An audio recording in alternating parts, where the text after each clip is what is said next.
السلام علیکم ناظرین، زه یم واجد الله او تاسو ګورئ زما فیسبوک او یوټیوب چینل. امید لرم چې ښه به او ژوند به مو ډېر ښه وي. نن د جمعې ورځ وه او په پاکستان کې ډېر اهم ډیولپمنټ شوي دي. هغه ډیولپمنټ به ستاسو مخې ته ږدو. د ټول نه اول آرمي چیف عاصم منیر صاحب چې کوم دی هغه یو دبنګ اعلان کړی دی او د دوی دا دبنګ اعلان چې کوم دی دا ډېر زیات اهم و. د دې په حوالې سره ډېر اهم ډیټیل دی چې هغه به ستاسو مخې ته ږدو. د دې سره سره به تاسو ته دا هم وایو چې د وزیر اعظم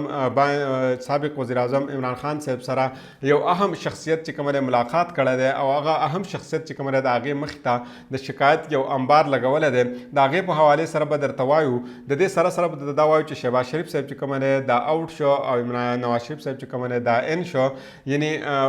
چې حکمران اتحاد چې څومره حکومت و د هغې 2/3 اکثریت چې کوم دی هغه په ختمېدو کې د هغې خطره چې کومه ده هغه پیدا شوه. د دې په حوالې سره هم ډېر اهم ډیټیل دی چې هغه زه ستاسو مخې ته ږدم. خو د دې نه اول درته دا وایم چې نن د جمعې ورځ وه او په پاکستان کې ډېر زیات ډیولپمنټ شو. د آرمي چیف عاصم منیر صاحب چې کوم دی هغوی یو ډېر غټ دبنګ اعلان کړی دی او په دې بیان کې دوی دا ویلي دي چې موږ ټول پاکستانیان چې یو موږ یو یو. دوی د یونټۍ خبره کړله او پاکستاني قوم چې کوم دی دا په یو پیج باندې موجود دی. دوی د دې خبره هم کړله. د دې نه موږ دا اندازه لګولی شو چې آرمي چیف صاحب چې کوم دی دا د مفاهمت طرف ته یو خبره کوي او د هغې طرف ته دوی روان دی. په دې په حوالې سره موږ د دې انالیسس کوو. دا به تاسو ته مخکې وایو. خو د دې سره سره پاکستان تحریک انصاف چې کوم دی په پوره ملک کې یو غټ احتجاج وکړو او د احتجاج نه بعد د پاکستان تحریک انصاف دپاره د خوشحالۍ یو خبر نن هم راغلی دی چې کومه زم سره حکمران اتحاد چې کومه دی د هغې 2/3 اکثریت چې کومه دی دا هم په خطره کې پرېوتی دی. شهباز شریف صاحب چې کومه دی دا آوټ شوی دی. نواز شریف صاحب چې کومه دی دا ان شوی دی. باضابطه طور باندې نن یو پریس کانفرنس شوی دی. علي امین ګنډپور صاحب چې کوم دی هغې هم د عمران خان صاحب سره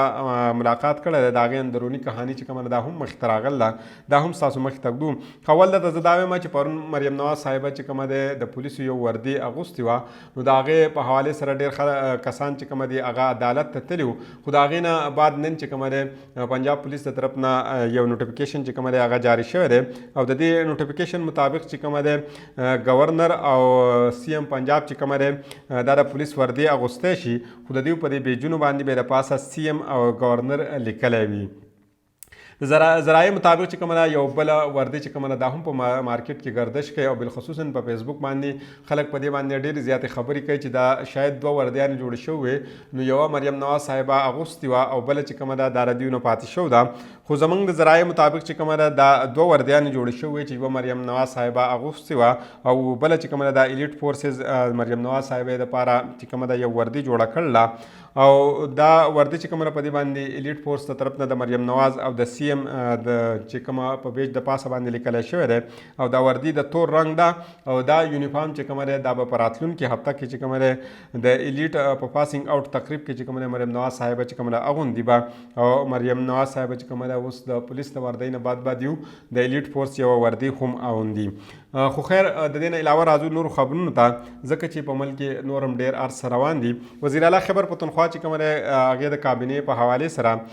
او د کابینې د ناجایز اختیارات استعمال شکایت چې کومه دی یو ریپورټ باندې پی ټی آی عمران خان صاحب ته پیش کړی دی. ذرایع مطابق چې کومه دی وزیر اعلی خیبر پښتونخوا امین ګنډاپور او عمران خان صاحب په اډیاله جیل کې ملاقات شوی دی او د هغې ملاقات اندروني کهاني چې کومه ده هغه بار ته راغله. ذرایع دا وایي چې وزیر اعلی خیبر پښتونخوا امین ګنډاپور صاحب چې کومه دی بعض صوبایي اراکین چې کومه دی د هغې نه خوشحاله نه وو نو د هغې ریپورټ چې کومه دی هغې د عمران خان صاحب ته پیش کړی دی او د ذرایع دا هم وینا ده چې امین ګنډاپور صاحب عمران خان صاحب ته د مشال یوسفزۍ او د خالد مروت مطابق شکایت چې کومه دی دا هغې ته مخامخ کړلی. هغې ویل چې مشال یوسفزۍ چې کومه ده حالیه تنازعات چې کومه ده هغې راغلی دي او هغې چې کومه اختیارات ناجایز استعمال کړی دی د هغې په حوالې سره عمران خان صاحب ته ویل دي. وزیر اعلی مشیر پی ټی آی چې کومه ده خالد مروت مطابق هم شکایت هلته پیش کړلی او هغې دا ویل چې دوی په محکمې چې کومه ده په دې کې بېجا مداخلت کوي.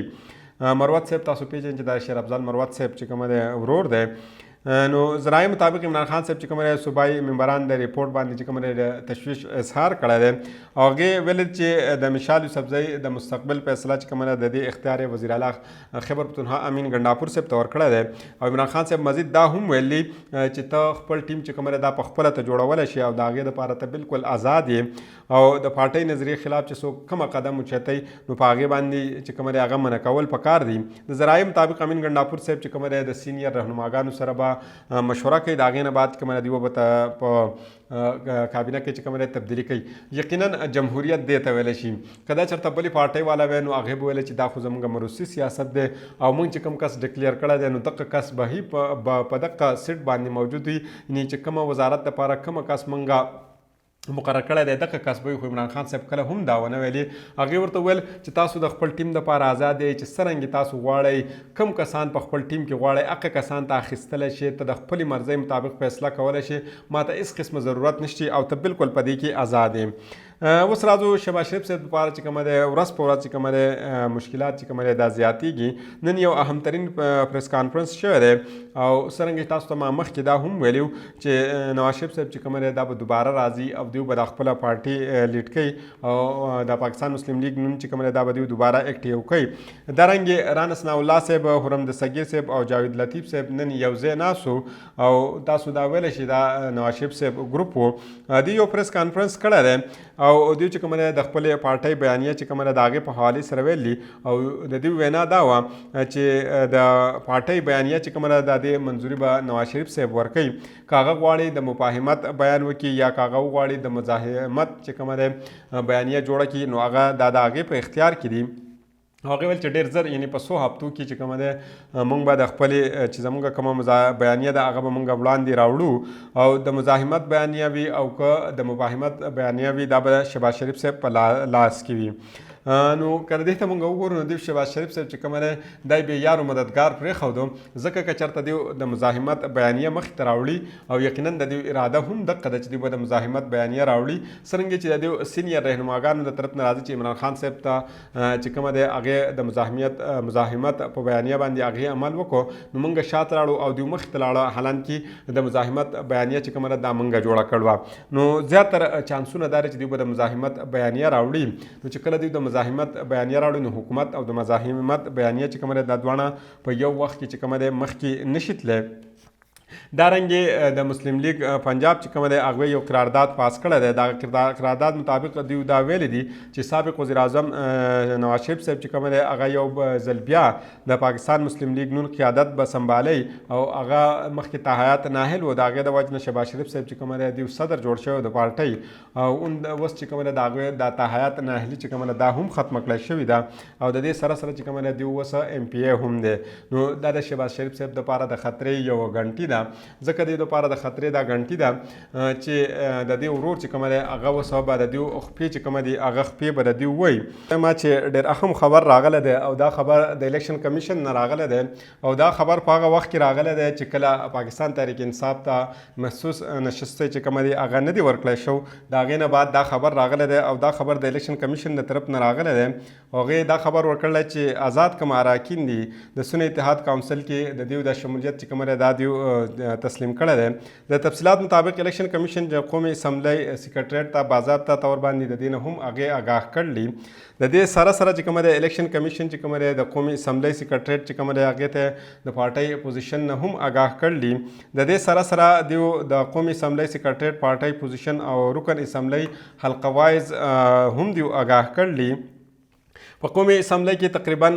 د سنه اتحاد کونسل کې آزاد اراکین چې شامل شو دي دا 2 دي او په پنجاب په اسمبلی کې یو کم 50 دي او د خیبر پختونخوا په دې کې 33 دي.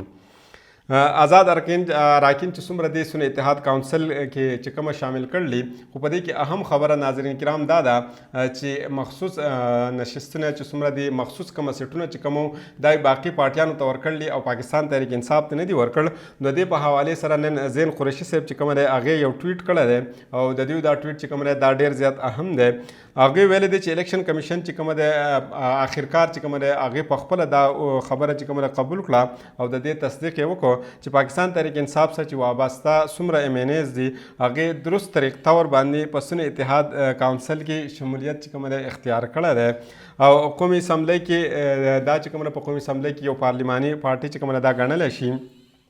نو دارنګې په دې کې دا کومه دوی چې دا شمولیت اختیار کړی دا صحیح دی او د دې نه مخکې دوی دا ویلي چې غیر جمهوري طریقې سره د مخصوص نشستونه چې کومه دي دا سیټونه چې کومه دي د دې الاټمنټ چې کومه دي دا درست کړی شي